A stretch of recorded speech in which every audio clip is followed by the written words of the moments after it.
Señoras y señores, bienvenidos. Estamos en el Centro Asturiano de Madrid.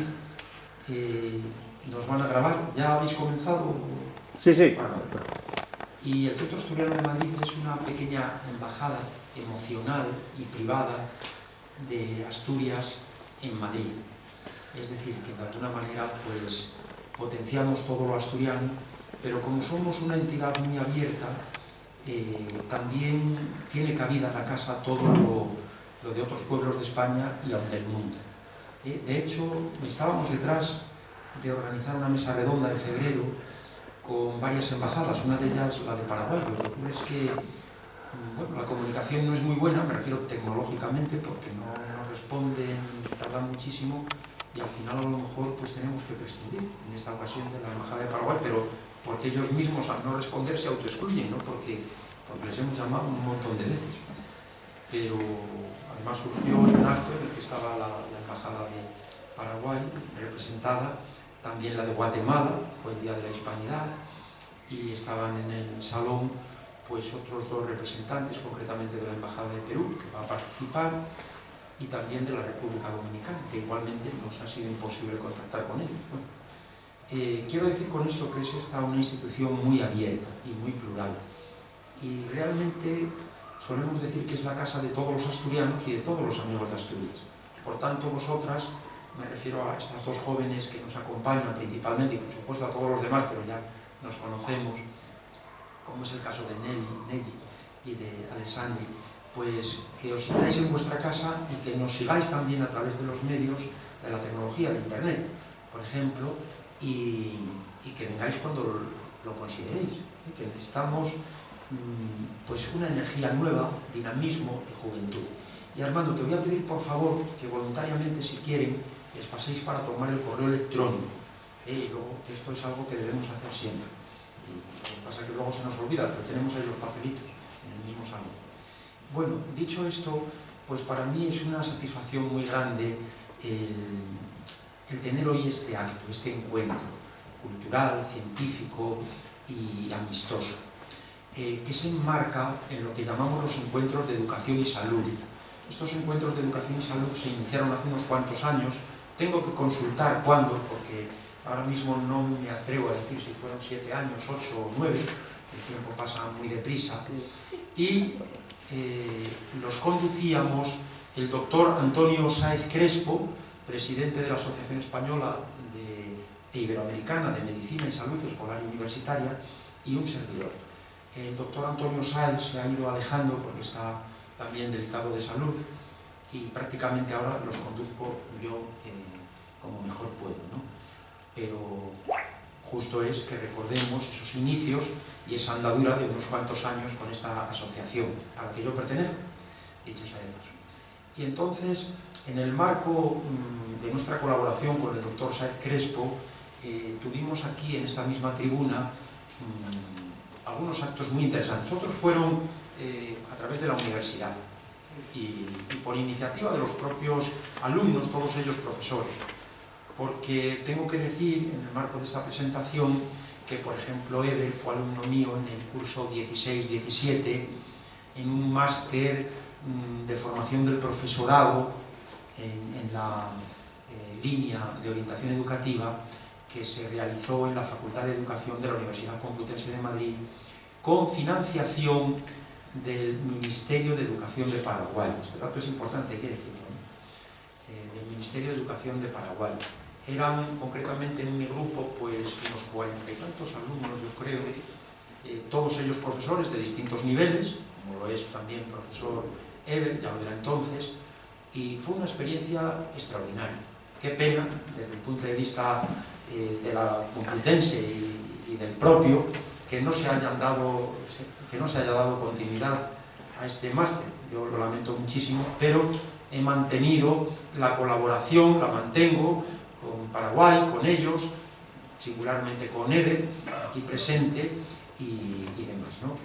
Y bueno, fue pues un curso muy valioso, estamos hablando de educación, porque nos permitió reflexionar y profundizar en conjunto a partir de las experiencias del alumnado y de nuestros programas y de nuestras asignaturas concretas en aquella formación docente.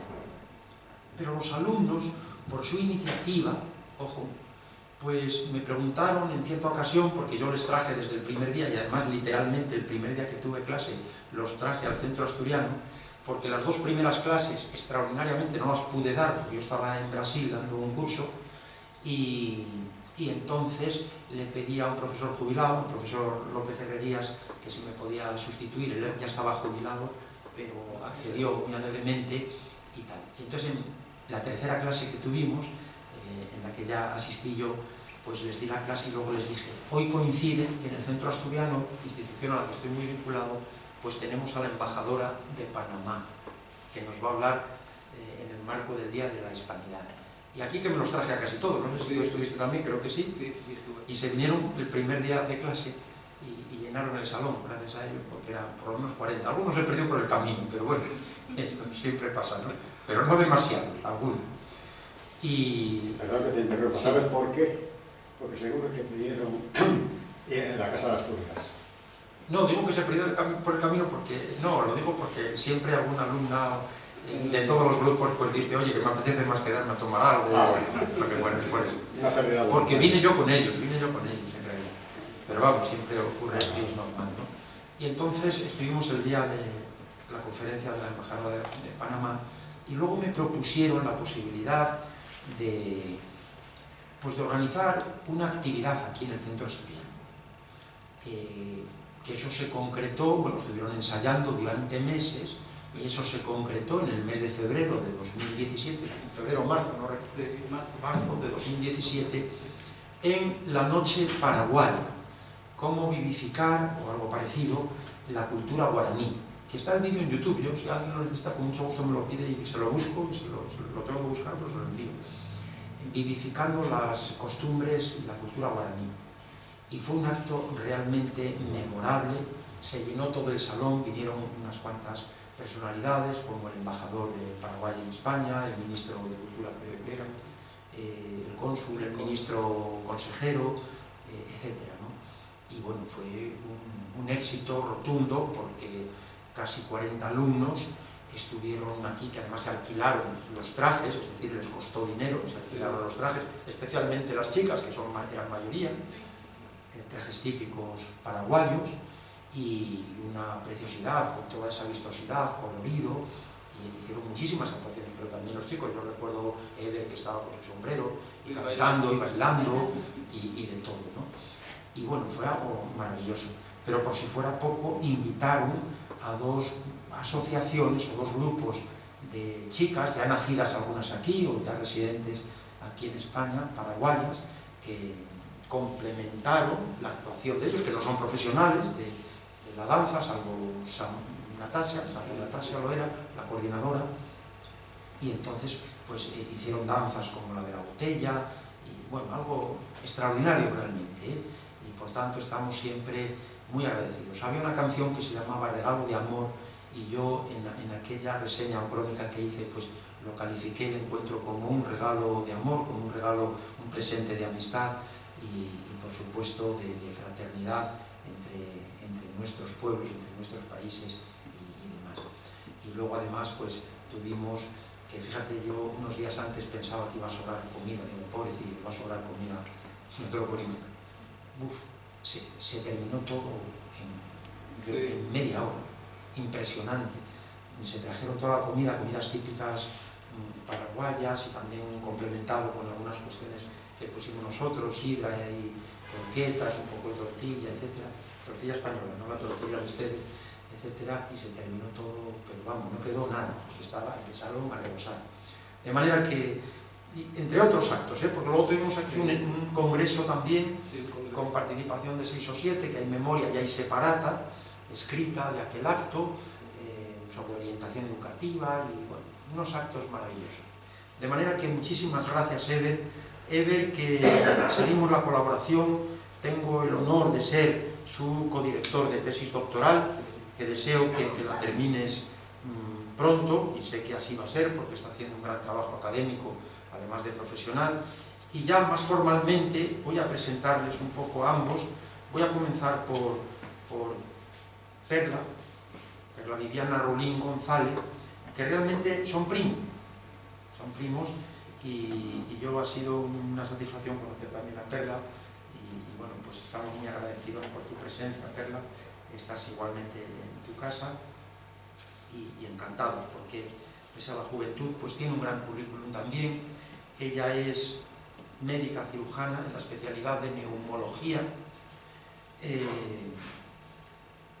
vive en Encarnación y voy a resumir un poco, pues estudió el bachillerato científico, sobre todo en el área de ciencias básicas, y luego en la Facultad de Medicina de la Universidad Nacional de Itapúa, también en Encarnación.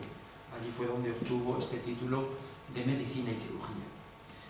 Los posgrados, pues es especialista en neumología y fisiología por el Instituto Nacional de Enfermedades Respiratorias y Medioambientales, el INEAM de la Universidad del Norte.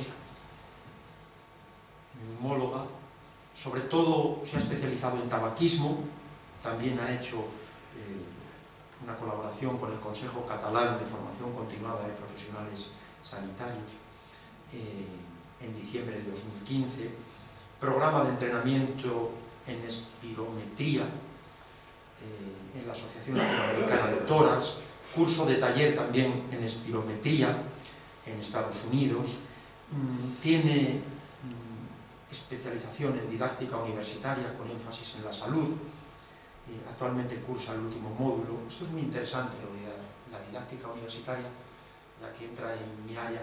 Si me lo permites, Perla, hacer este comentario, porque yo ya sabía que en Paraguay se hacían estos cursos, y aquí se echan de menos. Yo ya hace muchos años, porque el tiempo pasa, por lo menos en 2001, en Ecuador se pedía entonces, no sé ahora, pero entonces se pedía formación psicopedagógica a todo el profesorado universitario.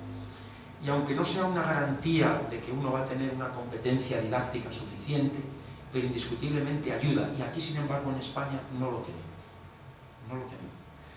Lo tiene el que trabaja en el área pedagógica, pero un profesor de matemáticas, de geología, de medicina, etcétera, no se la piden, más allá de la que él se quiera procurar individualmente.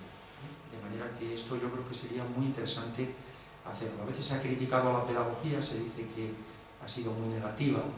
Claro, se confunde la pedagogía con todas esas leyes educativas partidistas, que es distinto. La pedagogía es una ciencia que cuando se plantea bien pues tiene un impacto moderado si quieres, pero beneficioso en la educación. Pero las leyes educativas ya es otra cuestión, a veces son erradas como son en otros ámbitos. Pero bueno, yo creo que sería necesario la pedagogía en todos los niveles y por supuesto en la formación del profesorado universitario. Bueno, ha presentado trabajos de su especialidad y ha asistido a congresos en Buenos Aires, en la conferencia concretamente latinoamericana,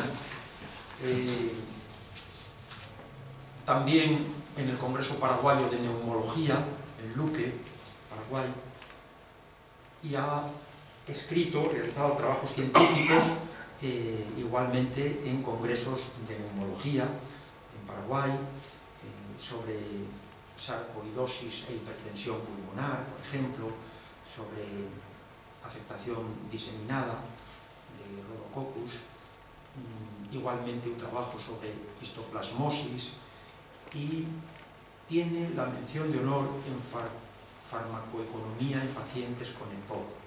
Bueno, todo esto da cuenta, además, de presentadora de casos clínicos, asistente a otros congresos, a múltiples congresos, y una persona que está en permanente formación,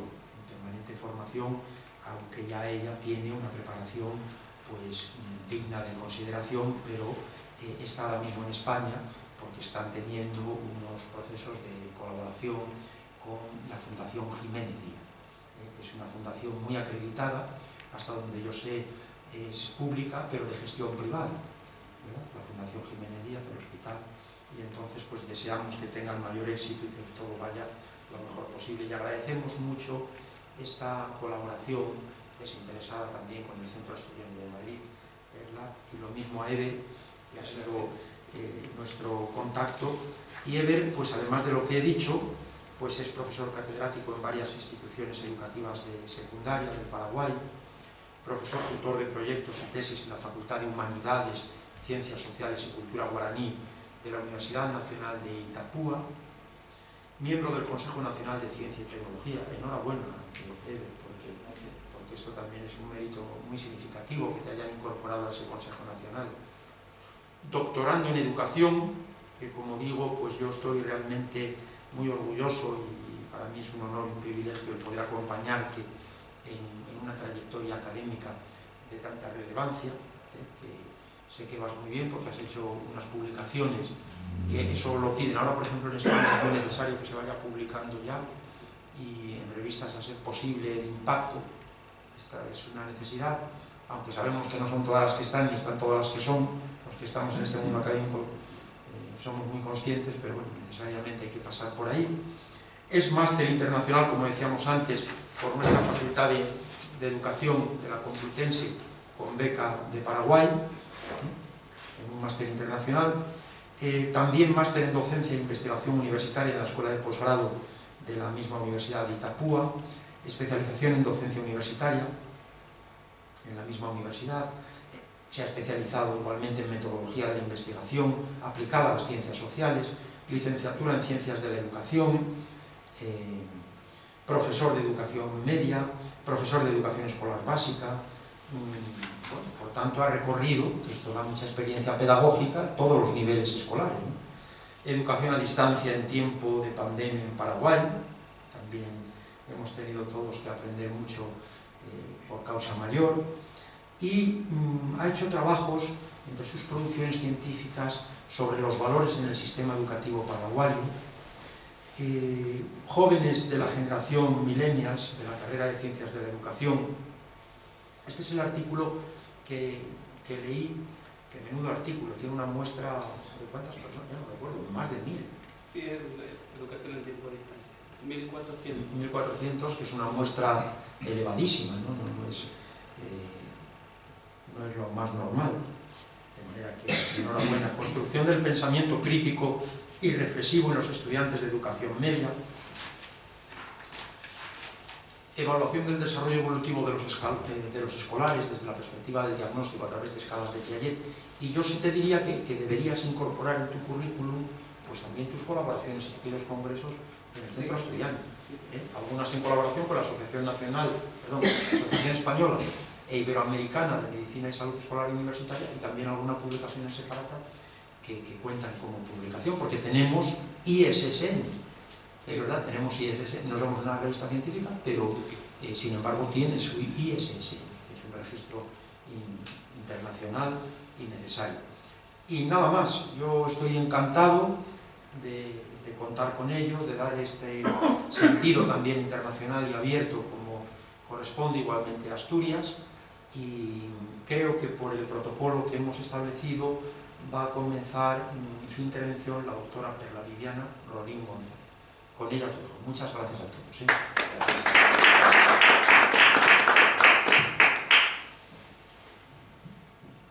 Muy buenas noches a todos. Estoy muy agradecida con el Centro Asturiano, y el doctor Valentín por esta oportunidad.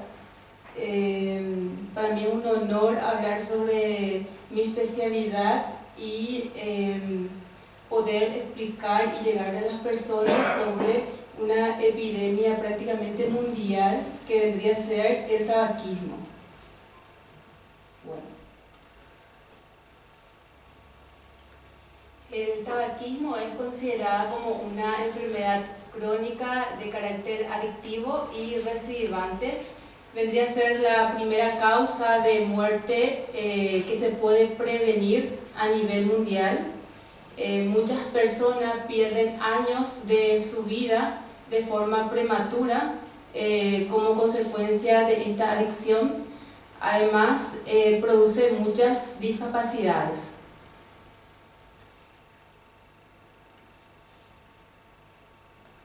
Hoy en día el tabaco representa la causa más frecuente de mortalidad prevenible en el mundo. Si es que estas tendencias siguen de esta forma, se estima que el tabaco matará a más de 8 millones de personas en el año 2030. Acá tenemos unas estadísticas sobre el consumo de tabaco, que vendría a ser un factor de riesgo de 6 de las 8 causas principales de mortalidad en el mundo. Solamente no interfiere en la infección por el VIH y en enfermedades diarreicas. Un poco de historia. Ya empezaron las voces de alarma desde el año 1761, cuando se lo relacionó con el cáncer nasal. En el siglo XIX se lo relacionó con el cáncer de labio. En el siglo XX hubo una mayor incidencia de cáncer entre los fumadores y un incremento progresivo de mortalidad por cáncer de pulmón. En el año 1939, France describe una asociación directa de tabaco y cáncer en pulmón, así como en el año 1954 se vio una principal causa del incremento de la mortalidad por cáncer de pulmón al consumo de tabaco. En el año 1960 se lo relacionó con el infarto de miocardio y en el año 1964 se demuestra que es la principal causa de muerte evitable en el mundo.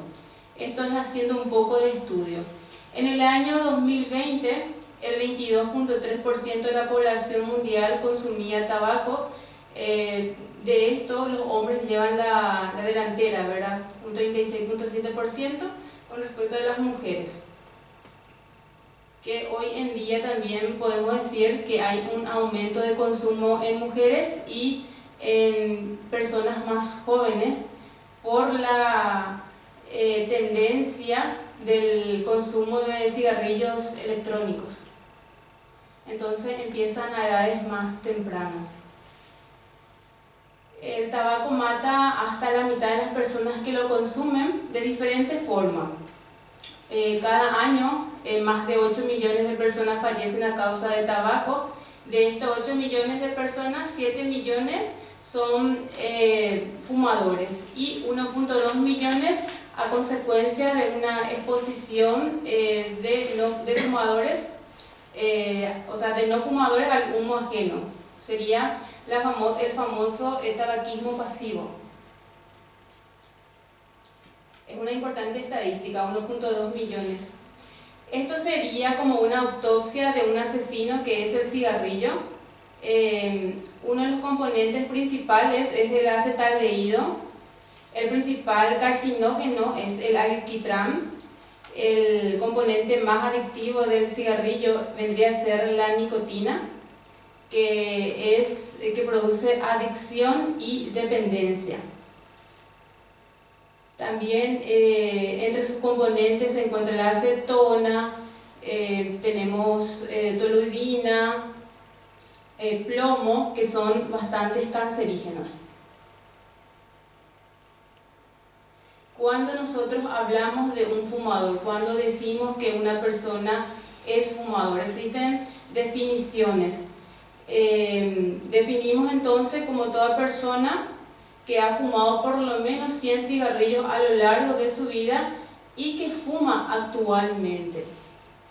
Cuando hablamos de un fumador pasivo, cuando una persona no fuma, pero respira el humo de tabaco ajeno.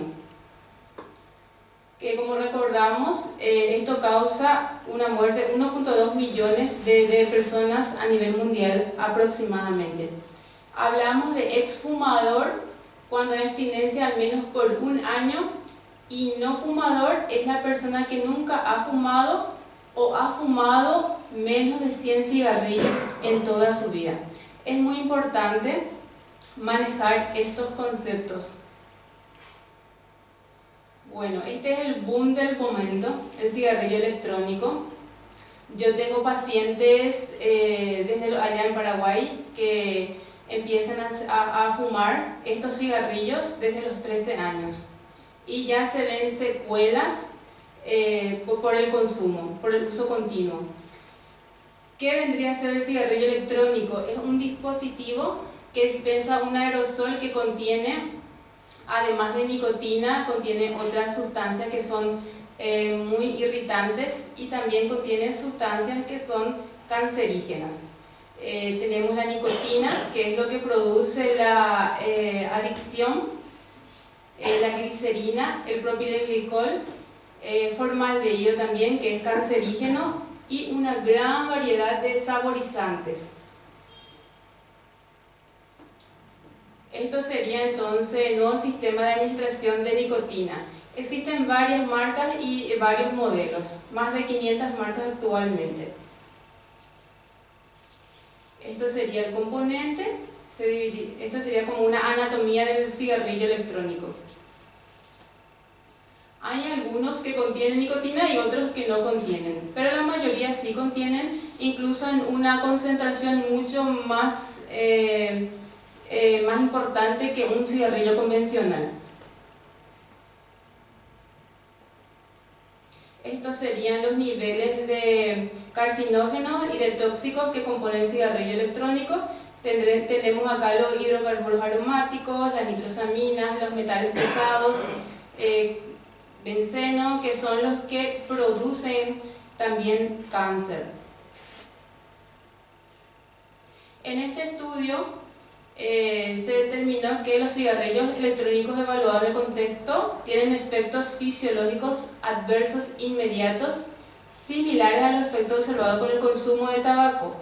Sin embargo, las consecuencias sobre la salud a largo plazo del uso de cigarrillos electrónicos son desconocidos, porque no hay estudios suficientes todavía sobre los cigarrillos electrónicos.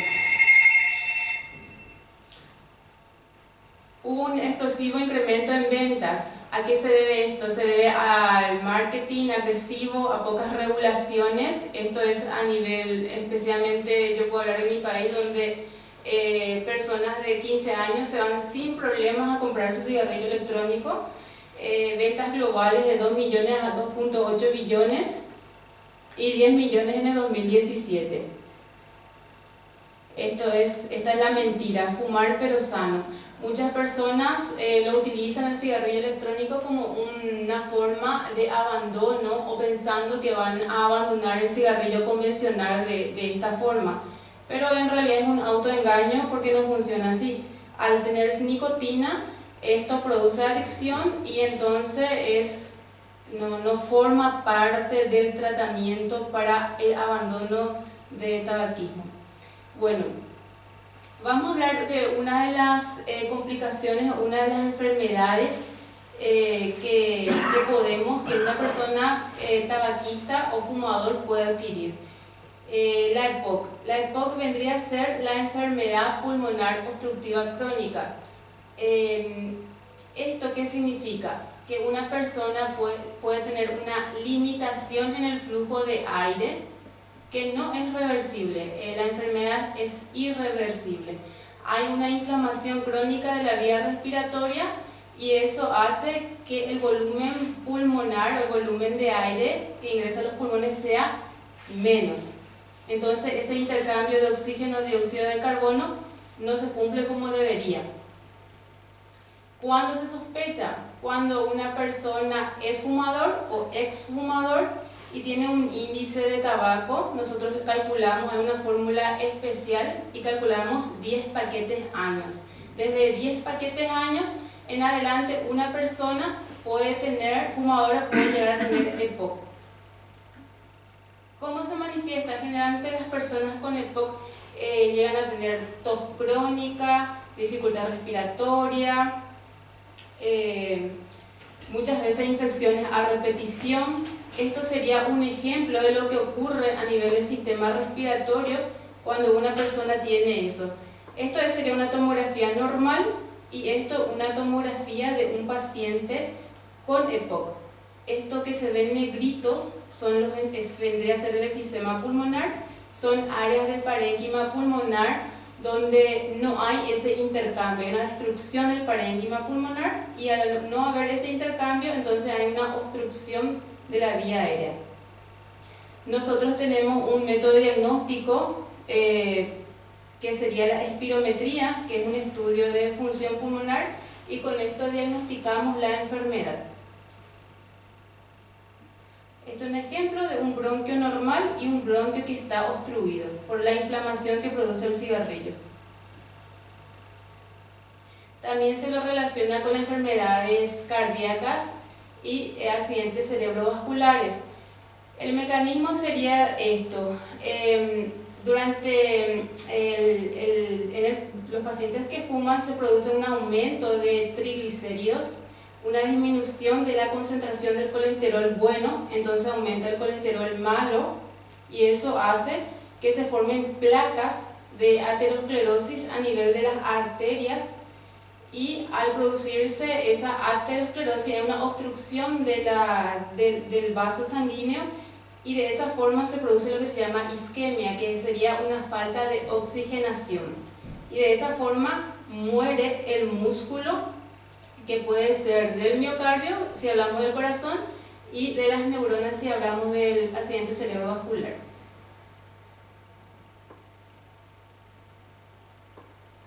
Esto entonces es lo que ocurre, y los síntomas en un accidente cerebrovascular podría ser cefalea, que vendría a ser dolor de cabeza, confusión, hemiparesia, o sería como hormigueo de un lado, o parálisis de los miembros, alteración del equilibrio. Si sospechamos de un infarto, se podría tener un dolor precordial, un dolor torácico, dificultad respiratoria o un dolor a nivel, generalmente se lo confunde mucho con una gastritis o simplemente con disnea o dificultad respiratoria. Puede llegar una persona con antecedente de tabaquismo y al hacerle estudios como electrocardiograma o algunos estudios de enzimas cardíacas diagnosticamos el infarto. También el tabaquismo está muy relacionado con el cáncer de pulmón. Es el agente causal de más del 85% de los casos de cáncer de pulmón. Y el cáncer de pulmón vendría a ser la quinta causa de mortalidad registrada en el mundo. ¿Cuáles son? Hablamos ahora de los carcinógenos del tabaco. Esto sería como una radiografía de un asesino indiscriminado. El humo de tabaco contiene más de 7.000 sustancias químicas y, como habíamos hablado, de las cuales al menos 250 son perjudiciales para la salud y 69 son carcinogénicas. El riesgo de padecer un cáncer de pulmón tiene una relación directa y lineal con la cantidad de tabaco consumido y años de consumo. Estos son los dos tipos de cáncer que se puede producir, que se puede desencadenar, que son los cánceres de células pequeñas y no pequeñas. Esto puse nada más como para ilustrar los tipos de cáncer. Puede ser adenocarcinoma, se clasifica otra vez epidermoide, cáncer a células grandes. Lastimosamente, en nuestro país llegamos a un estadio bastante avanzado. El paciente llega en este estado, expectorando sangre. Nosotros llamamos hemoptisia a esto.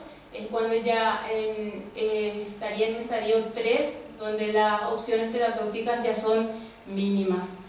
El paciente puede tener tos crónica, estos son adenopatía o tumoración a nivel del cuello, también de esa forma se puede presentar. Los famosos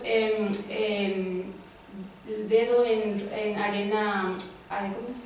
Uña, tiene un nombre especial que se ve de esta forma, en reloj de arena o anillo. Esto se produce, acropaquia se llama, disculpe, acropaquia se produce por la disminución de la vascularización distal como secuela del cigarrillo. Entonces produce una deformación en las extremidades. También en algunos casos se puede llegar a producir trombosis. Esto se debe a la hipercoagulabilidad de la sangre por la disminución de la oxigenación. Esto es más hablando del tumor extendido. A esto le llamamos tumor de Pancoast Tobías, que es un tumor, una adenomegalia que ya sale a nivel del cuello. Esta imagen es muy ilustrativa. Un paciente con cáncer de pulmón, se le hizo un escáner y acá está su cigarrillo, su caja de cigarrillo. Cáncer con estímulo. También se lo relaciona con otro tipo de cáncer, de colon, de páncreas, leucemia, cáncer de faringe, de esófago, de laringe, que vemos bastante también, de vejiga. Y les quiero hablar un poquito de los últimos estudios que se realizó y de las últimas evidencias de enfermedades relacionadas al consumo de cigarrillo electrónico. Lo último que se vio fueron estas lesiones, lesión pulmonar grave, nosotros le llamamos así a personas que tienen antecedentes de haber utilizado algún dispositivo electrónico y que hayan tenido síntomas de dificultad respiratoria y estas lesiones en el escáner, que serían infiltrados bilaterales, insuficiencia respiratoria y en muchos de los casos requerimiento de intubación orotraqueal. Esto justamente obtuve esta información de la Sociedad Española de Neumología y Cirugía Torácica, de la CEPAR. En julio de 2019 se documentó el primer caso y desde entonces la incidencia ha ido en aumento. Hablamos de la lesión pulmonar grave por consumo de cigarrillos electrónicos. Los últimos datos en los Estados Unidos informan 1.888 casos, de los cuales 37 han fallecido. Estos hallazgos resaltan la epidemia emergente. Esto es lo que habíamos comentado. Y también, hablando de embarazo y tabaquismo, en los países desarrollados, entre un 13 y 25% de las mujeres fuman durante el embarazo. En España está estimado como 30-35%.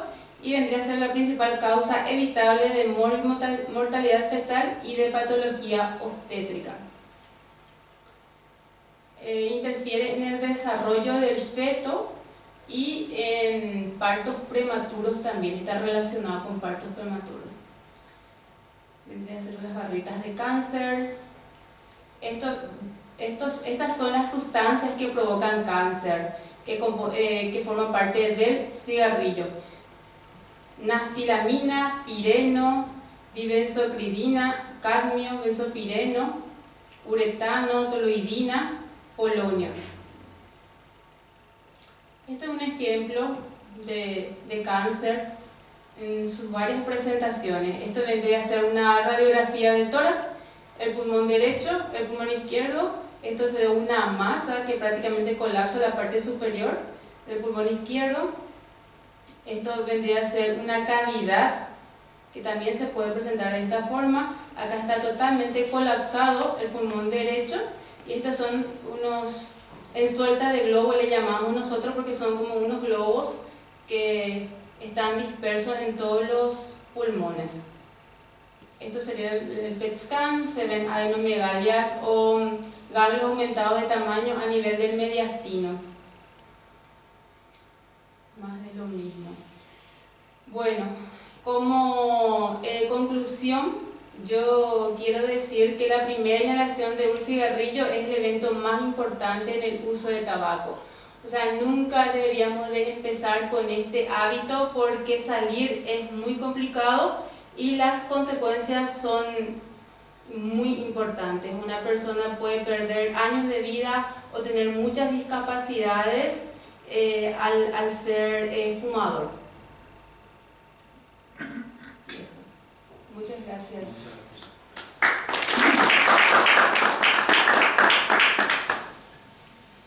Pues muchas gracias, Perla. Además, has estado, doctora, en el tiempo ajustado, unos 15 minutos aproximadamente, muy bien. Ha sido excelente, muy actualizado, con datos comparativos y datos también globales a nivel mundial, y realmente bueno, pues nos motiva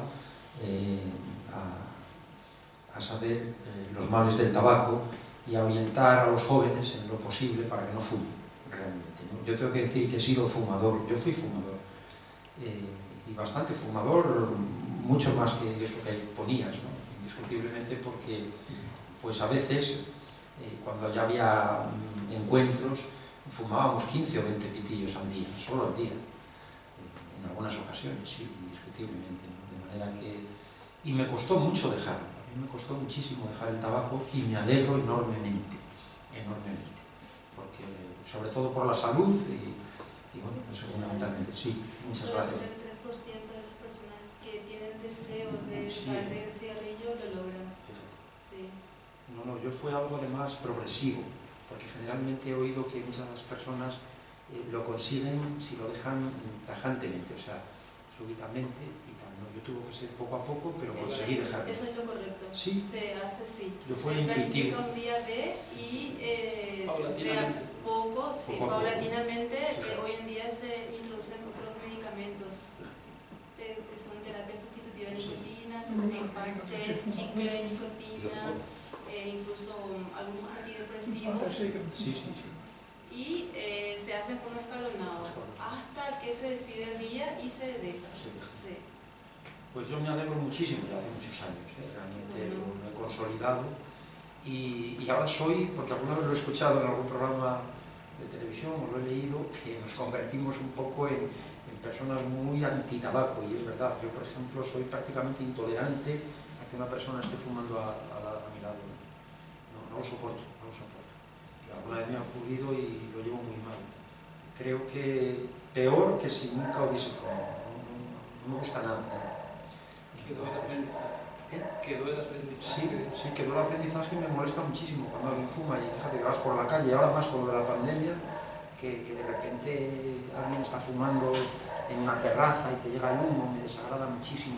Y luego veo a muchos jóvenes, no conozco las estadísticas, más allá de lo que nos has dado ahora, Perla, doctora, pero realmente es que lo vemos en bares de jóvenes donde están con el pitillo electrónico y es exagerado, y además en interiores, que ahí fuman todos, no entiendo nada. De manera que esto debe controlarse y nos viene muy bien justamente para sacar nuestras conclusiones y el problema tan terrible del cáncer, ¿no? El cáncer que puede ser mortal. Que todos hemos conocido a alguna persona cercana que ha muerto de cáncer asociado al tabaco. Yo conozco a un padre hace muchos años y una hija suya fue algo calcado, la hija igual, de cáncer de tabaco, pero por el tabaco. Las personas que tienen cáncer en la genética tienen muy alta probabilidad, si el hijo o la hija, de padecer cáncer nuevamente, sí. Pues aquí se cumplió, en este Se caso. aumenta muchísimo con el hábito tabaquista. Sí. Es impresionante, no, desde luego. Pues muchas gracias. No sé si antes de dar la palabra a Eber, alguien quiere hacer alguna pregunta, algún comentario sobre su experiencia o sobre, no sé, lo que considere oportuno. Sí, por ejemplo, vamos a ver. Sí. Yo veo así, hay muchos chavales que fuman el cigarrillo electrónico, pero hay la suficiente información de que el cigarrillo electrónico no es tan inocente como es, como se cree. No, creo que ahí es uno de nuestros puntos débiles, ¿verdad? Que no hay suficiente información, porque los jóvenes empiezan fumando porque el compañero de al lado fuma, por moda, por los sabores que son atractivos, pero en realidad no saben las consecuencias que puede llegar a tener. Yo creo que falta más información. Sí. Yo fui fumador. ¿El dolor con los fumadores? Y perdí la voz, yo perdí la voz. Y el otorrino pues me achacó a eso. ¿Bebes? No. ¿Fumas? Sí. Pues es por eso. Has perdido la voz por eso. Digo, pues si es por eso, yo recupero la voz. Y yo lo dejé fulminantemente, ¿eh? No fue poco a poco. Lo dejé de forma fulminante. Qué bueno. Eso sí que me parece muy Sí, no, pero mucha fuerza de voluntad de su Sí. parte, sí. Mucha fuerza Y de es que voluntad. además parece que cuando quieres dejar de fumar, parece que todo el mundo te invita a fumar. Y no es que sea. El entorno Es igual que favorece siempre, pero muchísimo, sí. Qué suerte. Es una tristeza ser fumador. 15 años después de haber dejado el hábito tabáquico, una persona tiene la misma probabilidad de tener cáncer de pulmón o cualquier tipo de enfermedad que otra persona que no haya fumado nunca. O sea, se normaliza prácticamente. Sí. ¿Hace cuántos años que dejó el cigarrillo? Pues casi 60 años. Bien, Casi 60 años. 58. bien. Pero yo nunca me imaginé que tú fumaras, Fumé, sí, sí. porque yo a tu padre nunca le vi fumar. Mi padre fue fumador también. ¿También? Fue un cálculo de lo de Andrés. Tuvo que dejarlo porque perdió la voz. Y él era profesor, igualmente, y al perder la voz lo dejó tajante, fulminante. Sí, tuvo que dejarlo. Porque Y nosotros, él decía que solo se podía dejar así, no, porque yo lo dejé gradualmente, pero no porque siguiese ningún manual, realmente fue Claro. porque me resultó más fácil. Pero sí, yo fui fumador. Y empecé muy jovencito, por esto de los chiquillos en el instituto, empezábamos a fumar, y quién tiene un pitillo, y venga, ¿qué hacemos ahora? Pues fumar un pitillo. Así empecé. pues yo recuerdo, vamos, somos 9 hermanos, éramos, perdón, ya. No fumaba ninguno. Qué bien, no. Pero es que tengo 8 sobrinos y no fuma ninguno. Y sin embargo fuman algunas mujeres, no todas, ¿eh? Algunas. Sí. Y mira que Pues mejor, no se fuma mejor. después de la guerra te daban un tabaco por cartilla. Mi padre tenía lleno un montón de paquetes, hasta que venían los vecinos y cogía uno y otro. Nunca nos dio por fumar. Hoy en día, después de la pandemia, también ayudó bastante al aumento del tabaquismo por la ansiedad y enfermedades psiquiátricas, de alguna forma así podemos decir que desencadenan en muchas personas. Hay muchos cuadros depresivos, entonces eso lleva al hábito. Posiblemente sí. Sí. Y luego tienes mucha razón en lo que dices.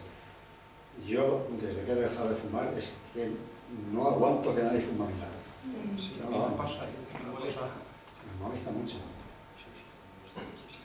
Que es así que al aire libre está permitido y en la parada de los autobús, por ejemplo, están fumando uno, pues me tengo que marchar. Bueno, me ha encantado el tema, porque es muy interesante y cómo lo has planteado. Muchas gracias. Una cosa, si los países siguen plantando tabaco, sigue produciendo tabaco, se quitan las plantas de marihuana, se están quitando, pero sigue plantándose el tabaco, No. se sigue vendiendo y se sigue produciendo. Entonces, es una contrariedad de que se quitan las marihuanas, pero que dejan el tabaco. ¿Cuál de las dos mata más? La verdad que con respecto a la marihuana, Muchas plantas.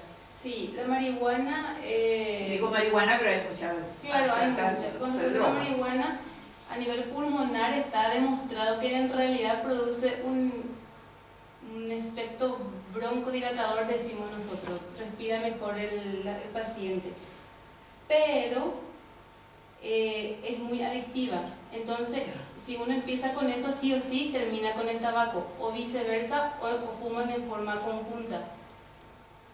Pero afecta más neuronal. La cerebralmente marihuana también es más afecta. neurológico, exactamente, y el tabaco es más a largo plazo. Pues sí. Y luego de deshacerse de los fumadores, quitarse del tabaco. Yo he estado en reuniones en el hospital para quitarse el tabaco. Sensación Y tabáquica. teóricamente oyen muchas buenas charlas. Sí. El problema es que cuando la gente tiene, por ejemplo, unas depresiones, pérdida de familia y eso, vuelves al mismo. Vuelves a caer en el mismo. Lo que pasa es que si lo has dejado y vuelves a caer, vuelves a caer más fuertemente en el tabaco. Es muy complicado. Porque estoy complicadamente, psicológicamente, físicamente, de todo. Es muy complicado. La sensación tabáquica, solamente como le dije al doctor, el 3% de las personas que desean dejar de fumar lo dejan en realidad. Existen varias terapias sustitutivas, pero en realidad es más acá, es mucha fuerza de voluntad. Y ante situaciones adversas de repente cuesta un montón. Y nuestro trabajo en cada situación es el acompañamiento, hasta que la persona decida dejar el cigarrillo. Porque tampoco uno no le puede obligar, porque así no funciona. El paciente te tiene que venir y decir: doctora, yo quiero dejar el cigarrillo, ¿cómo me puede ayudar? Y ahí se empieza otra vez de cero. es complicado. Es complicado a nivel personal, a nivel relaciones, Claro. a nivel del mundo. La nicotina es una droga psicoactiva y la verdad que si una persona tiene ansiedad, disminuye su ansiedad. Eso es verdad.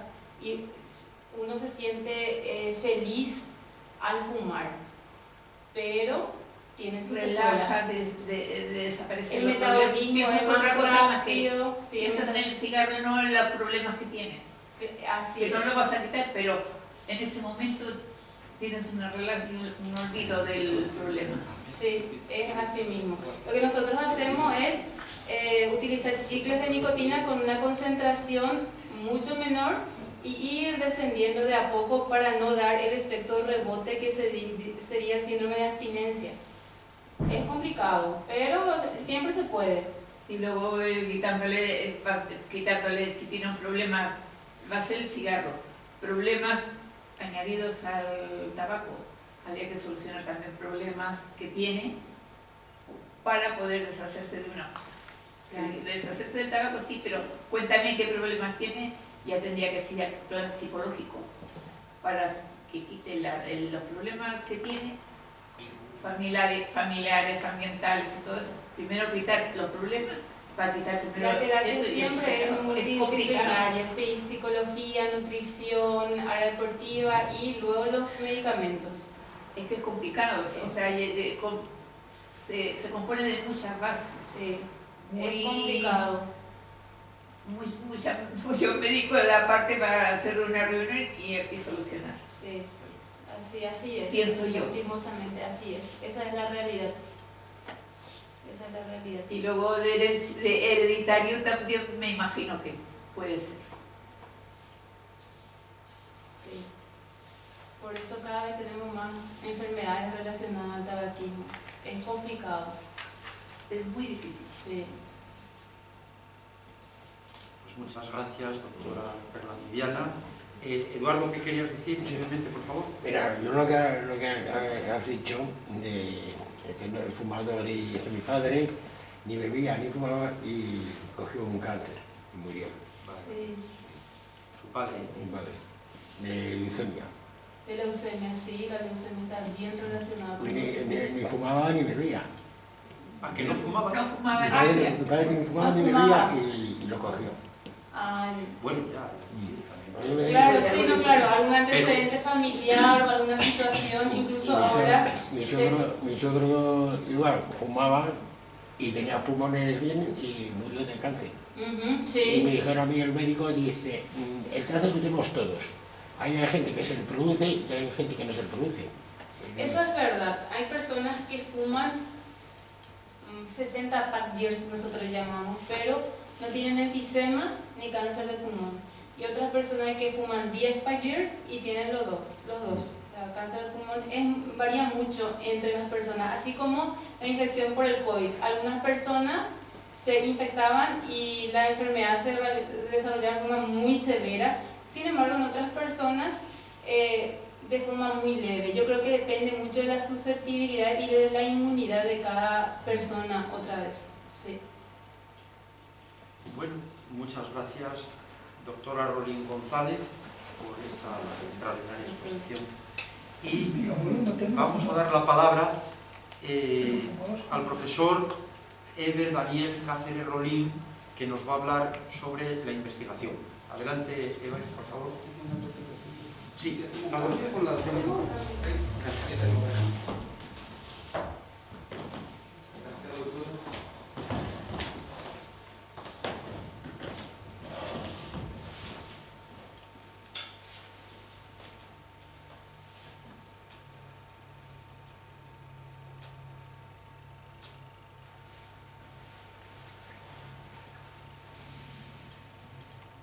Bueno, muchas gracias, doctora. Realmente es me enorgullece también ver cómo realizó esa ponencia, esa presentación de salud, que va muy de la mano de la educación y de la pedagogía.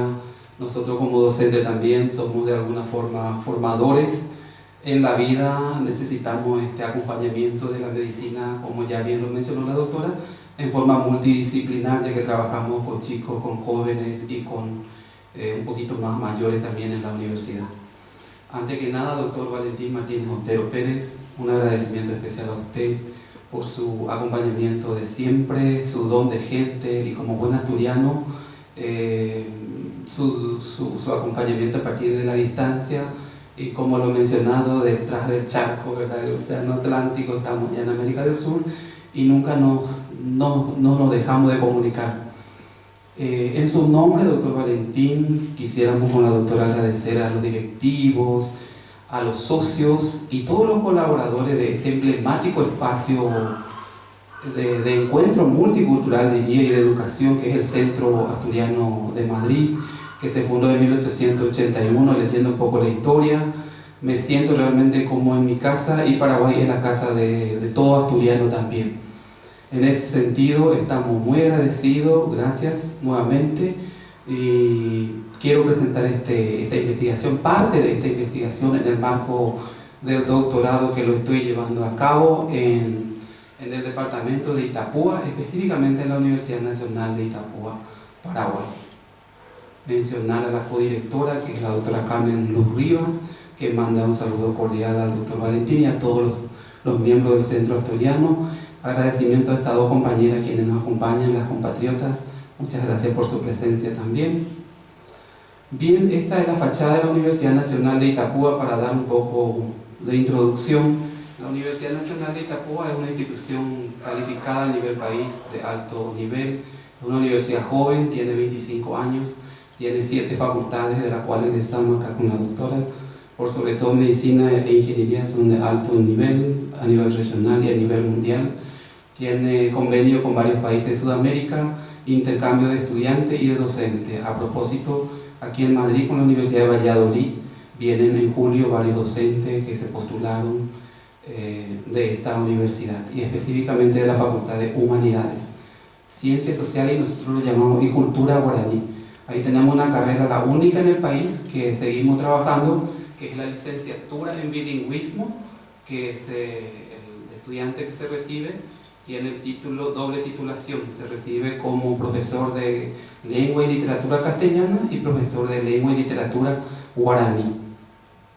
Paraguay en su Constitución Nacional del año 1992, en su artículo 140 menciona que es un país bilingüe multicultural y son idiomas oficiales el guaraní y el castellano en forma coordinada.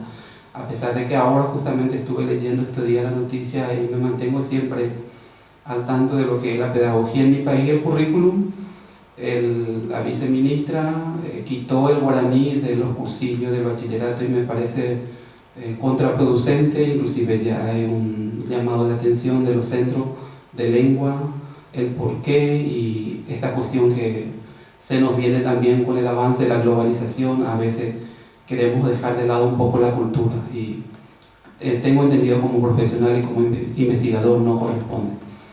Bueno, ¿por qué un mundo de oportunidades? Porque a través de la investigación los jóvenes, los chicos inclusive, no solamente los estudiantes de un colegio, como estamos observando en esta institución de Paraguay. Esta es una escuela donde yo trabajo, tiene más de 1.400 alumnos, desde jardín, prejardín hasta el bachillerato. Entonces convergen estudiantes de diferentes estratos sociales y los docentes debemos estar ayudando, especialmente a aquellos que son más vulnerables. En ese sentido trabajamos y de la cual hemos sido formados muy bien con el doctor Valentín a través de Educación en Valores y por su teoría, yo diría, la teoría del humanismo, que nos enseñó muy bien. Y no solamente nos enseña, porque uno puede aprender de la propia vida, porque él con su forma de ser también realmente nos enseña su teoría. Por eso quiero mencionar esta frase que en algún momento mencionó el gran científico estadounidense Benjamin Franklin: dime y lo olvido, enséñame y lo recuerdo, involúcrame y lo aprendo. Porque se relaciona mucho con la teoría de David Paula Usube, como también de Brunner, el aprendizaje por descubrimiento como el aprendizaje significativo, el involucrar y lo aprendo. Todo docente, ya sea catedrático, profesor o como queramos llamarlo, nosotros, o pedagogo en todo caso a nivel mundial, debemos involucrar realmente a los estudiantes hacia problemáticas sociales para que solucionen problemáticas en la vida real. Y eso es lo que cuesta. Muchos trabajos científicos que realizamos en las universidades quedan a veces en bibliotecas, en centros de investigaciones, como mencionan algunos autores aquí en Madrid también, entre eruditos. Sin embargo, deberían servir a la comunidad. Debe haber una conexión de todo investigador, de su trabajo hacia la sociedad.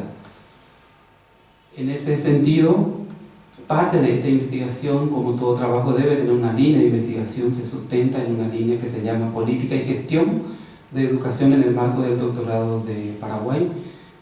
Tiene como sustento desarrollar en los estudiantes su capacidad de aprender y actitud de investigación permanente.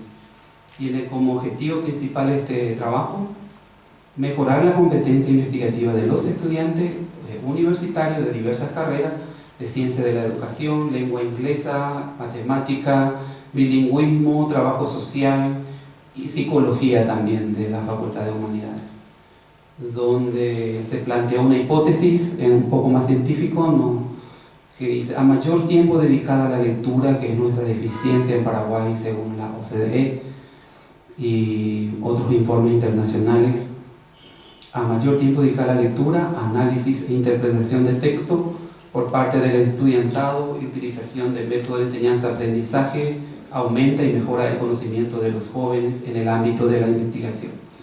Y por ende hay un mayor éxito en los trabajos finales como es una monografía o una tesis. En ese sentido se justifica este trabajo en investigaciones, como brevemente voy a mencionar esto, en Casanoma 2021, donde menciona: lograr una competencia no es fácil, implica que una persona debe analizar en forma crítica, utilizar los conocimientos, y ese proceso debe nacer de una capacidad de pensamiento autónomo.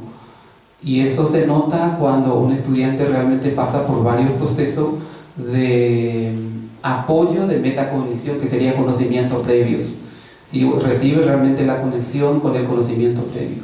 El Consejo Nacional de Paraguay de Ciencia y Tecnología, denominada CONACYT, menciona que la investigación siempre ayuda a fortalecer no solamente la pedagogía, sino a la economía del país. Cuanto más personas tenemos que piensan, que analizan, que reflexionan y son personas educadas, de hecho hay un bienestar social.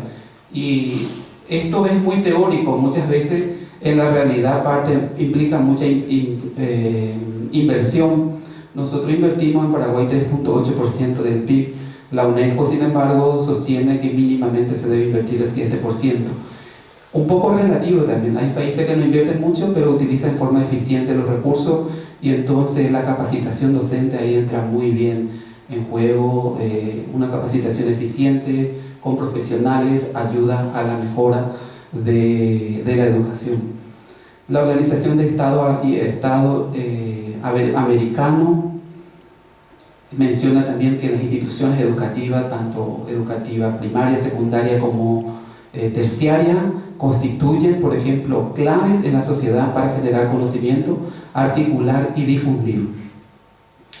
A nivel de competencia investigativa, haciendo un estudio un poco diacrónico, la UNESCO menciona, en el 2020 mencionó en uno de sus documentos: es necesaria una transformación amplia, compleja y profunda, apuntando al desarrollo integral del estudiante, por sobre todo determinar y saber la capacidad y la habilidad del estudiante. En este caso hablamos de la inteligencia múltiple, tener en cuenta la inteligencia múltiple, la diversidad y la inclusión de los chicos, porque por más dificultades que tenga un chico, tiene la misma posibilidad de estudiar y llegar a ser una persona por lo menos útil en la sociedad, ser profesional, y si no lo puede llegar a la profesión, tener un oficio y ser una buena persona. En América Latina, por ejemplo, la CEPAL menciona en el 2022 asegurar un ambiente educativo que apoye el desarrollo de los estudiantes, cómo facilitar e incentivar a los docentes en el ámbito de la investigación. Esto con más razón se debe fomentar después de la COVID, de la pandemia, que muchos chicos llegaron a las instituciones educativas. Ya en mi país puedo hablar que sin padres, por ejemplo, con un alto nivel de ansiedad, agresividad en algunos casos y mucha ausencia, que es realmente muy triste, que se notó en este informe de CEPAL. En Paraguay, específicamente en una universidad muy cercana a Itapúa, que es la Universidad de Pilar, menciona Ortega Carrasco y otros investigadores, hay poca vinculación de las actividades investigativas con la problemática social, que es un desafío aún que tenemos como docente y como investigador. A nivel local, en la Universidad Nacional de Itapúa, investigador de CONACYT también, Ferreira Altamirano, una amiga, en el 2022 menciona que se debe fortalecer a los investigadores y a partir de ahí trabajar con los jóvenes. Pero yo diría que se puede trabajar también directamente en el campo con los jóvenes, ir directa al grano, como se plantea en esta investigación a través de una metodología que se llama investigación-acción participativa. Entonces, esto es un poco de teoría, todavía voy a seguir pasando un poco más. Acá resalto que Paraguay invierte el 0,6% en investigación de su PIB a nivel país. Esto seguramente ya mejoró, es un dato 2014, tengo entendido que está por los 0,8%. 10 veces más invierten los países fronterizos, por ejemplo Argentina, Chile, Uruguay. Por sobre todo Chile y Uruguay, lo que están mejor en América Latina. Entonces, Arias Alonso menciona, para lograr una competencia investigativa se debe poseer una cultura de investigación. Me parece interesante esto, porque uno puede investigar no solamente desde lo científico, sino, por ejemplo, qué efecto tiene el agua en mi vida si yo consumo agua de no muy saludable. Eso ocurre en nuestra ciudad, por ejemplo, hay lugares, hay distritos, barrios que aún no tienen agua potable, por ejemplo, comunidad indígena, y que afecta muchísimo a la salud de la persona, que forma parte de una pedagogía de investigación. Específicamente lo que refiere a la competencia, mencionan investigadores de aquí, por ejemplo, López Gómez, de la Universidad de Salamanca, responde a 4 premisas de la competencia. A propósito, competencia, su término etimológico deriva de competere, ir más allá en busca de algo, tener una capacidad de lograr en forma eficiente un trabajo. El Ministerio de Educación de Paraguay menciona, por ejemplo, la competencia como un conjunto de actitudes, aptitudes, capacidades, habilidades, destreza, ética, moral, y en su conjunto eso logra el desarrollo de un acto resolutivo, eficiente y lógico en un determinado trabajo. En este caso, en nuestro ámbito, en el ámbito educativo. Y este autor menciona 4 premisas para hablar de competencia investigativa. ¿Qué es lo que queremos lograr con los estudiantes? ¿Para qué queremos lograr la parte operativa que nosotros llamamos el saber hacer? Desde la UNESCO anuncian, ¿verdad?, ya en su informe el saber conocer, el saber ser, saber hacer, y en Paraguay nosotros le agregamos el aprender a emprender desde nuestro currículum. Específicamente otros investigadores mencionan, por ejemplo, acá Ávila, Peroso, Pérez, Rodríguez y otros investigadores en investigaciones mencionan habilidades de diseñar. Debemos tener la capacidad de diseñar, habilidad de desarrollar, habilidad de pensar y por sobre todo de comunicar, que serían las publicaciones científicas que estuvo comentando el doctor Valentín. Aquí el Centro Asturiano también tiene su separata, que es como un tentativo revista científica, doctor. Es muy bueno eso porque a través de las publicaciones uno puede demostrar también investigaciones, resúmenes, publicaciones, ensayos científicos. Tipos de competencias, son muchísimos los tipos de competencias. Yo me quedo actualmente con 3 que en esta investigación, que traté de fortalecer más: la competencia cognitiva, cognoscitiva, como queramos llamarlo, la competencia procedimental, especialmente a través de talleres, y la competencia actitudinal, y en este caso agregamos un término, por sugerencia también acá con el doctor, lo heurístico, competencia actitudinal heurística. Puntualmente la competencia investigativa implica varios factores, por ejemplo la comunicativa, el razonamiento lógico-matemático, la tecnológica digital, la metodológica y también la crítica reflexiva. Esto siguiendo solo un autor, existen varios autores y una diversidad de campo un poco más científico en este sentido.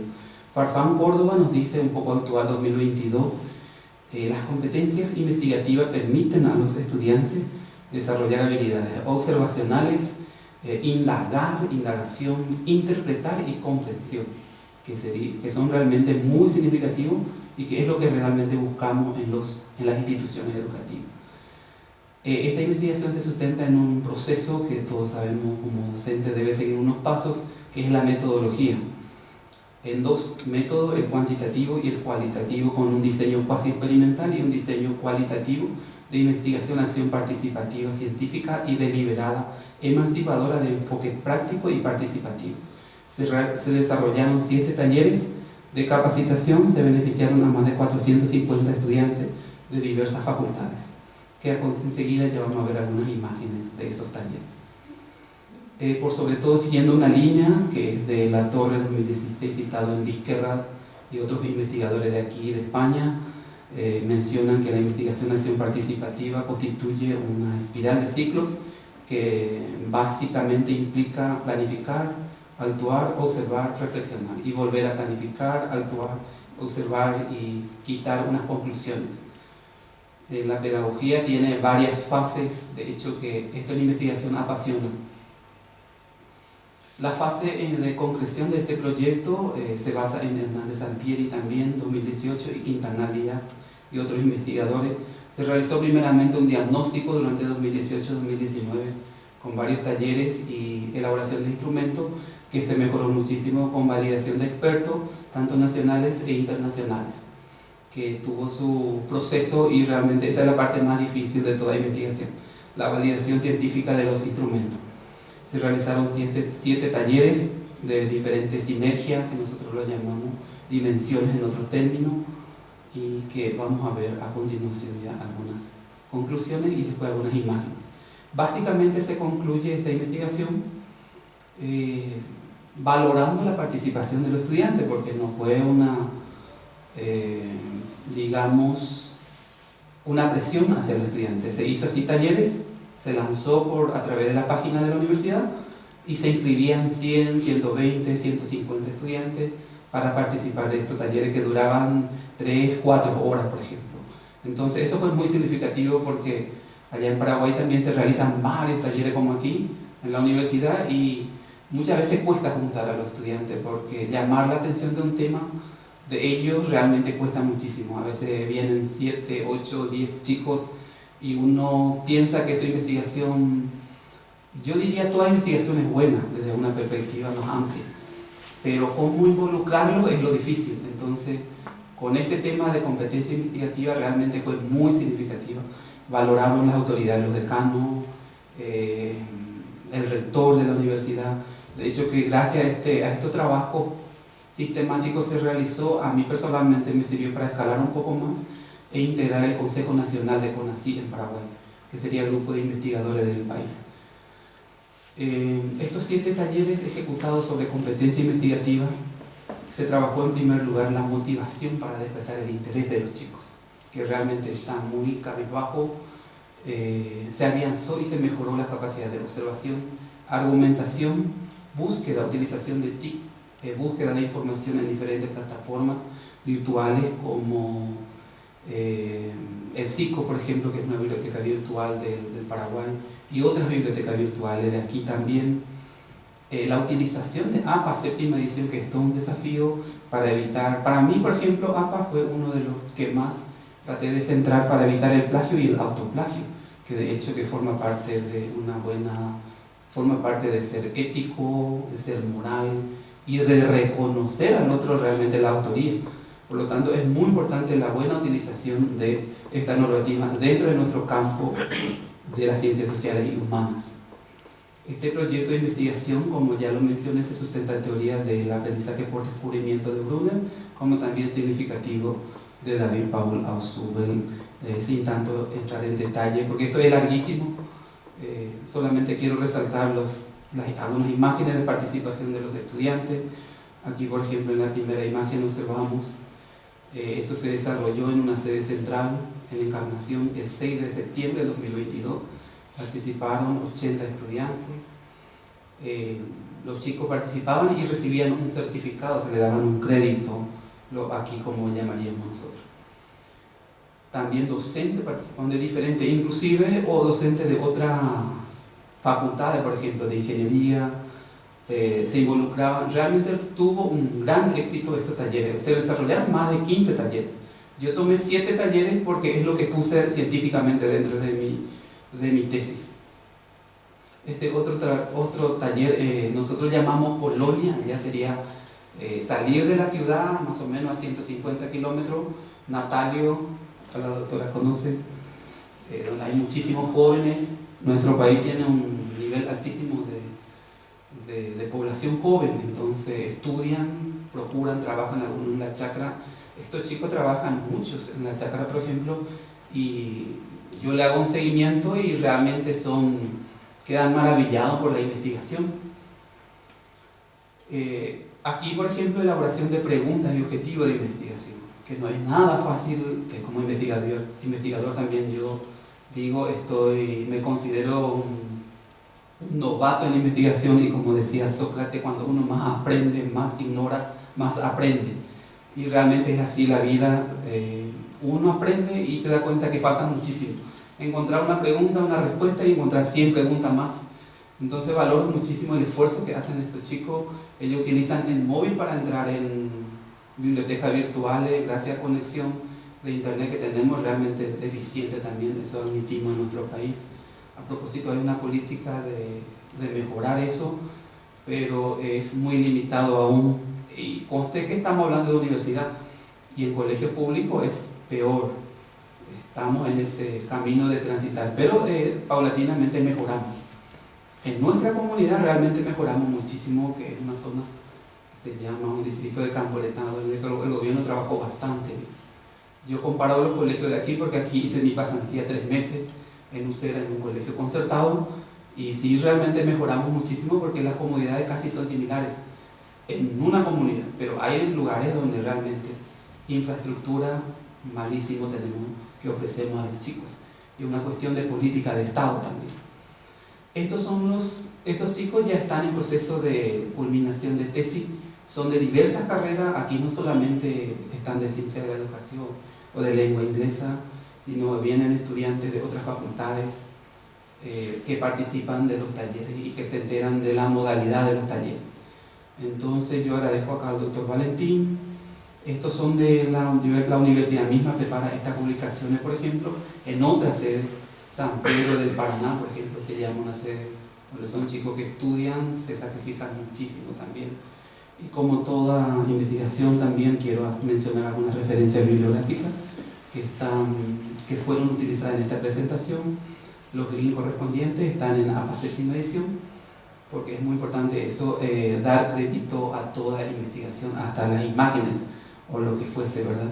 Quiero cerrar con un autor de ustedes que me parece muy interesante, Miguel de Cervantes Saavedra, que Alcalá de Henares, estuve justamente a propósito ahí y le invité a la doctora a estar ahí. El que lee mucho y anda mucho, ve mucho y sabe mucho, me llamó la atención.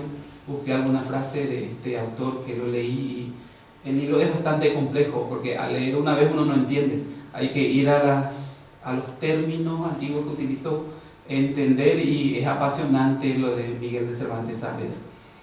Muchas gracias por todo, y a consideración de ustedes algunas consultas.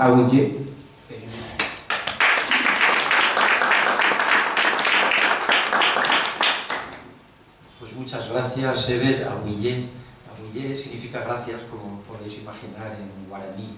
Efectivamente, esa lengua oficial muy linda, muy complicada para los que no hablamos guaraní, claro, porque es una lengua prehispánica, precolombina, y realmente pues muy difícil, ¿no? Pero es verdad, quería comenzar justamente por esto, que Paraguay tiene esa peculiaridad entre todos los países de habla hispana, y es el único país que habla 2 idiomas oficiales en todo el país. Porque es verdad que aquí, por ejemplo, en España hay algún idioma oficial, pero solo en la comunidad autónoma correspondiente, ¿no? Pero en Paraguay no, se hablan los dos, y además es que se hablan en la calle en todas partes. Es verdad que en alguna ocasión lo que más bien se utiliza, como ellos dicen, es el yopará, una mistura, etcétera, ¿no? Pero realmente hablan guaraní. Y esto fue labor, ya que estamos en educación en este momento, pues fue en gran medida labor de los jesuitas. Yo tuve la oportunidad de ir con Eber a visitar el complejo, la misión jesuítica de Trinidad. Y fueron los jesuitas los que realizaron esa labor de conservación. Aprendieron el idioma, el guaraní, y bueno, una labor social impresionante la que hicieron. Y por eso es que Paraguay tiene este idioma, el guaraní. Lo que yo creo, y lo digo desde el cariño, Paraguay es que tiene que mejorar. Hablaba Eber con un criterio de política de Estado, y efectivamente Paraguay tiene que mejorar la política lingüística tanto del guaraní como del español, de los dos idiomas, de los dos, sin duda. Mira, yo creo que el país que mejor habla español debe de ser probablemente Colombia, mejor que España, en muchos aspectos mejor que España. Probablemente sea Colombia, pero claro, tienen ahí, velan mucho por el idioma.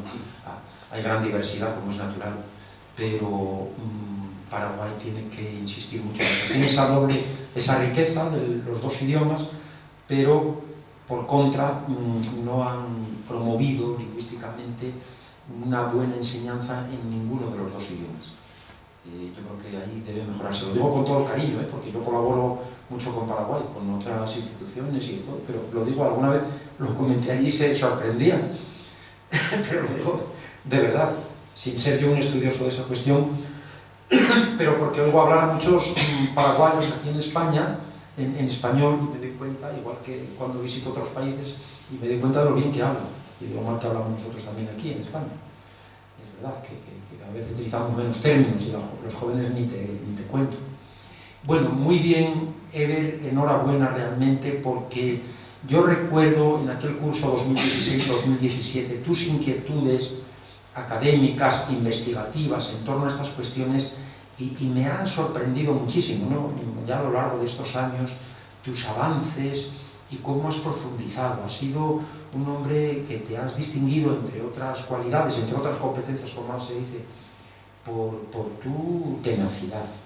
Y es algo fundamental para llegar a buen puerto, para culminar la tesis y para seguir avanzando y aportando y contribuyendo a la mejora de todos estos aspectos educativos, ¿no? De manera que enhorabuena, porque realmente recuerdo sí aquellas conversaciones que tenía con Eber cuando me decía que su área de interés era la investigación y todos los procesos de registro y sistematización bibliográfica y los procedimientos que había de citación, etcétera, aparte de lo de los valores, que él hizo su tesis de maestría, su trabajo de fin de máster, como aquí lo denominamos, sobre el tema de los valores también, y educación en valores, ¿no? Que además es muy necesario, porque como él ha ido apuntando a lo largo de su presentación, es verdad que ahora conscientemente y a veces inconscientemente se plagia mucho, se plagia muchísimo. Él ha hablado del autoplagio también existe, ¿no? Yo a veces me cito a mí mismo o recojo, tengo que decirlo, porque pero vamos, no es una excusa, pero es la verdad. Pero eso es legal, ¿no? Sí, para eso se puede hacer. Sí, no sabes por qué lo hago, porque a lo mejor me piden un trabajo y no me da tiempo, ¿no? Y es un compromiso, y por favor, y entonces echo mano de un trabajo mío anterior y junto una cosa con otra, o lo reduzco y pum, lo presento, ¿sabes? O sea, en alguna ocasión, pero de mi propia cosecha, mi propio trabajo, de mi propia autoría, eso es. Pero se copia más de la cuenta, eso tengo que decirlo, porque, y ya no hablo del alumnado, ahora me referiré a ellos, hablo también de personal investigador, te lo digo porque a mí me copian mucho y no me citan en algunas ocasiones, y se citan muy mal. Se citan muy mal, peor. Yo, por ejemplo, no lo sabía, pero tengo muchas identidades. Tuvimos un encuentro con mis compañeros, me acuerdo que algunos no aceptaban con un trabajo que hicimos con usted. Sí, es verdad. Y yo aprendí a detallar aquí uno por uno. Sí, porque yo me reviso los trabajos de mis alumnos. Sí. Y tomo notas, y algunos me discutí y le dije, mira esto y esto y esto. Pero te voy a decir una cosa, yo he descubierto, poniendo una nota jocosa, que tengo varias identidades. A mí en América, es que en la América hispana es menos frecuente lo de los apellidos compuestos. Sí. Esto, por ejemplo, Martínez Otero, como es mi caso, ¿no? Es raro, es infrecuente. Entonces a mí me citan algunos, cuando me citan, me citan y me copian. Tengo un caso por ahí que no lo voy a decir porque nos están grabando, una cosa curiosa de un país por ahí, ¿no? Pero, por ejemplo, algunos me ponen Martínez, otros me ponen Otero, otros Pérez. Diversidad. En Brasil ya ni te cuento, porque alteran, ponen generalmente el apellido de la madre primero, Pérez. Otros me ponen, pero un montón, Martínez V y Otero P. O sea, que te dividen en tres. Como que soy dos personas, sí, una cosa curiosísima. Lo veo por ahí, ¿no?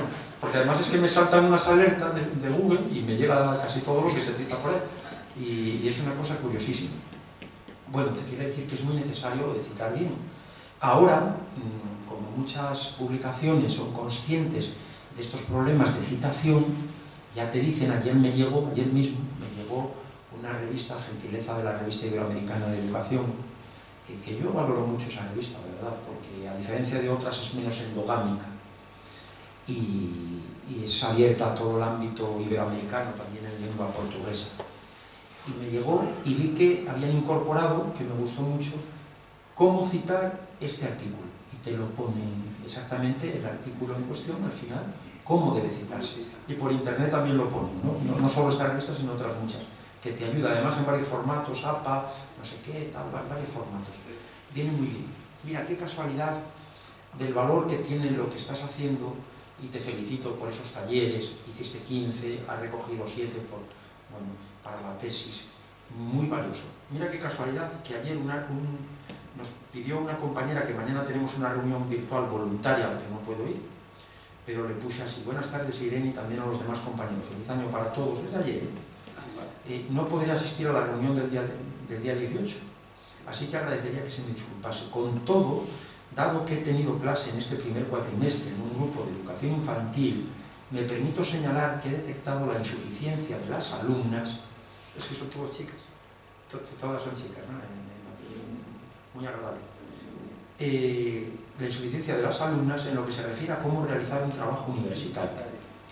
Entono el mea culpa mía, porque debería haber insistido más en este aspecto durante las clases, pero al menos quiero señalar, si procede, que el alumnado de primero, en este caso son de primero de carrera, necesita información suficiente sobre este asunto, concretamente sobre cuanto tiene que ver con la búsqueda de fuentes pertinentes, porque sobre todo tienden a utilizar los blogs, porque les llama la atención que tienen mucho colorido, esquemas, pero los blogs a priori, no sé lo que me dirá Eve, pero a priori no son fuentes apropiadas para un trabajo universitario, académico, mucho menos en un trabajo de fin de máster, en una tesis, etc.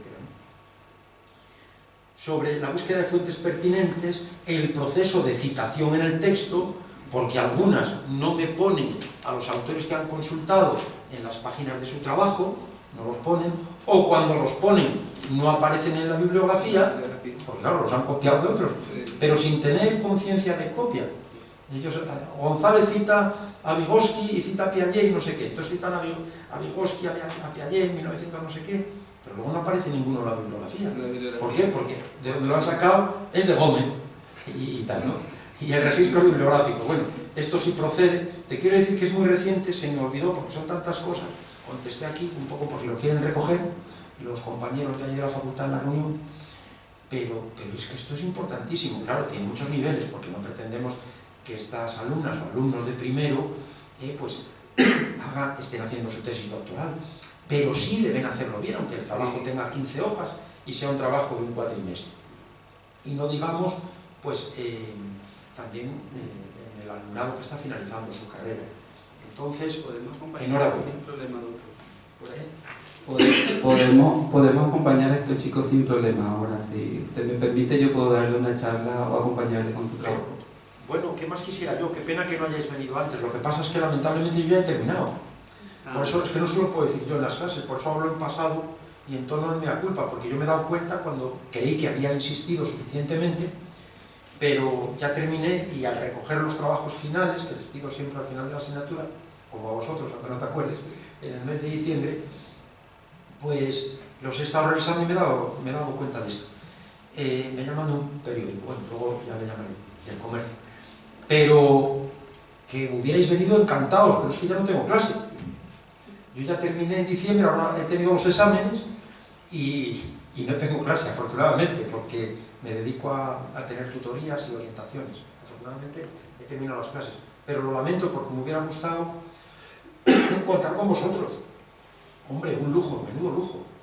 Yo ya no tengo clases en la facultad y estas chicas, ¿sabes qué pasa? Que luego es una pena, porque por más que las invito, pero año tras año es muy difícil que vengan al centro. A mí me encantaría que viniesen, pero es muy difícil. Voy a tener que darles lo que tú has hecho ahí, créditos. Créditos se refiere Sí, con certificado. o un certificado o darles os subo un punto la nota, entonces sí, algo de esto. Porque lo de la merienda tampoco sirve. Siempre les digo, oye, que tenéis ahí, si venís me avisáis y entonces ponemos un aperitivo de croquetas, empanada, un poco de tortilla, un poco de sidra y tal, nada. Y llegué a preparar remera con logo de competencia investigativa. Preparé una marca de competencia investigativa, le puse una insignia como un proyecto personalizado. Y sorteaba en algunos. Hombre, eso está fenomenal. Tú es que eres muy original, muy ocurrente, y eso es lo que a ellos les motiva, esas dinámicas, y luego el que reciban una camiseta o algún pequeño presente, ¿no? Yo quería apuntarte unas cosas. Bueno, por un lado me ha parecido fenomenal y deseo ya que le des el empujón final. Sigue publicando Eder, porque al menos en España, ya te digo, ahora lo consideran mucho, las publicaciones de parte de la tesis. Esto se valora, incluso hay una modalidad que yo desconocía, me enteré por una alumna, por la cual puedes sacarte la tesis solo por publicaciones del mayor impacto. Excelente. Incluso, es una novedad, la tesis doctoral, si publicas en revistas de alto impacto, 4 o 5, no sé cuántas son, te vale como tesis doctoral. Pero es que es muy difícil, Muy difícil. Porque hay revistas complicadísimas, tipo Psicotema, la que lleva, como una curiosidad Andrés, la que lleva don José Muñiz, que es de Último Manzana de Oro, es el director y fundador de Psicotema, es un ejemplo. Otra cuestión, has hablado de inteligencia múltiple, como una curiosidad. Yo soy, y con toda la modestia, el defensor, eso en singular, de inteligencia múltiple, de los pocos, porque esto, hay una teoría en Harvard, que procede de Harvard, de Howard Gardner, que es las inteligencias múltiples. Pero yo soy uno de los pocos críticos de esta teoría. Por cierto, Howard Gardner fue premiado con el premio Príncipe de Asturias. Debió de ser de los últimos premios Príncipe de Asturias, porque ahora son princesas de Asturias. Por descubrimiento. No, por las inteligencias múltiples. Pero yo lo critico esto porque creo que la inteligencia es una, aunque múltiple. O sea, no negamos esa diversidad de la que habla Howard Gardner, esa multiplicidad de la inteligencia, pero tampoco quebramos el sentido unitario. Si hablásemos de un país como España, España es diverso, pero es unitario, aunque algunos quieran separarnos y convertir en partes que tengan soberanía. Hay una unidad, pero sin quebrar la diversidad, la inversa. Pues así también en la inteligencia. Esto lo tengo publicado en algunos trabajos y lo he llamado la inteligencia unidiversa. Es que tú has hablado de la inteligencia múltiple y yo coincido con eso, pero no con las inteligencias múltiples. Porque en el terreno de la personalidad, por ejemplo, no se habla de personalidades múltiples. O si se habla, nos adentra inmediatamente en el terreno psicopatológico. Y en el campo de las inteligencias, pues ocurre lo mismo, ¿no? Nuestra inteligencia es polivalente, es versátil, es diversificada, es compleja, pero es unitaria. Y hay de nosotros, si pedagógicamente, ahora saltamos de la psicología a la pedagogía, si no tenemos en cuenta ese sentido totalizador, holístico, unitario, porque entonces es mucho más fácil sucumbir en un mundo crecientemente complejo donde las personas cada vez están más desorientadas. Más aún si desde la academia se da carta de naturaleza a esa multiplicidad. No, es una reflexión mía, no es algo dogmático, pero realmente lo tengo escrito en la teoría de la inteligencia universal. Y luego lo de heurístico que has mencionado por alusión, sí, tiene que ver con el eureka famoso. Es un término de origen griego incorporado a nuestro acervo idiomático, que viene desde, por lo menos quien lo popularizó en la antigua Grecia fue Arquímedes, con su famoso principio. Se dice que tan eufórico estaba, él parece ser que se estaba dando un baño, no en un jacuzzi, bueno, de la época, ¿no?, en un barreño, y allí en cueros y todo salió a la calle gritando en medio de la rúa, ¡Eureka! ¡Eureka! lo encontré, es lo que significa en griego, eureka, lo encontré. Y ese término ha pasado a nuestro idioma y entonces se utiliza lo de heurístico, de descubrimiento. Qué pena que esa actitud investigativa la tenemos todos, y a veces un sistema educativo insensible a esta actitud y a esta vertiente de la naturaleza humana, pues muchas veces nos corte el afán por descubrir, el afán heurístico y la curiosidad, y de alguna manera pues nos encarrile de una manera que cercena también la creatividad. De manera que enhorabuena por tu estudio, por tu investigación, y ojalá que en pocos meses puedas culminar con éxito y te veamos con el birrete ya de doctor. Muchas gracias a ti. No sé si alguien quiere preguntar. Muchas gracias, doctor. Quiero cerrar con un pequeño video de un proyecto, porque esto fue mucho más complejo de lo que presenté. Tiene una conexión con estudiantes con otro nivel, donde se fomenta la lectura. El 23 de abril, como bien sabemos, se recuerda el Día del Libro, y en homenaje también a nuestro gran ganador de galardonado de aquí justamente, Augusto Roa Basto, que escribió un buen libro, Premio Cervantes, Miguel de Cervantes Saavedra, en 1989. Este proyecto sobre competencia investigativa, yo digo como investigador, y creo que coincidimos como pedagogo, toda universidad debe tener un nexo con los estudiantes del bachillerato y no aislarse. Muchas veces los chicos terminan el bachillerato y van a la universidad y no ingresan. Eso ocurre en mi país. Deben formarse, pagar mucho dinero, pagar en privado, para poder tener la nivelación, lo que llamamos nosotros, para poder hacer una carrera. Y acá la doctora nos puede dar bien respuesta de eso. ¿Cuántos años estuviste de cursillo, doctora? Y un año de cursillo para ingresar a la carrera de medicina. Luego 6 años de la carrera y 4 años de la especialidad.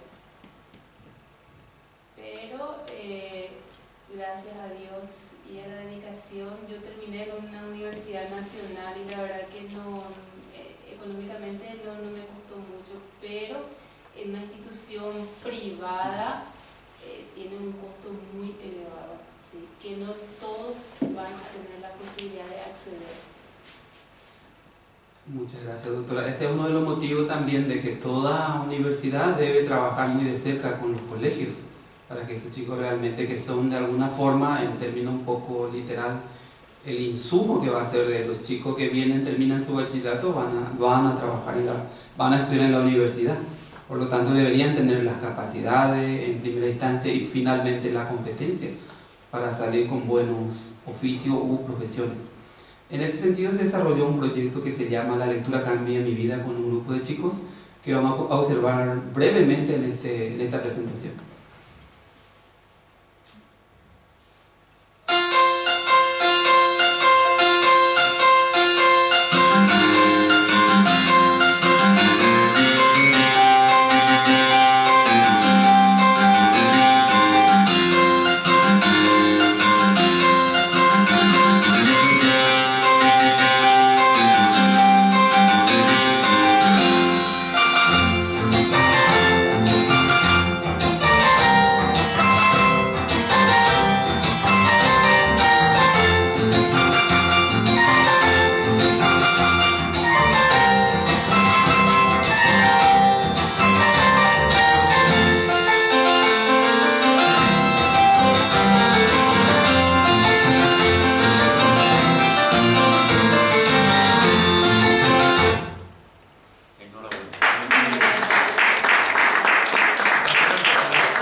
Y muchas gracias también por esas referencias literarias.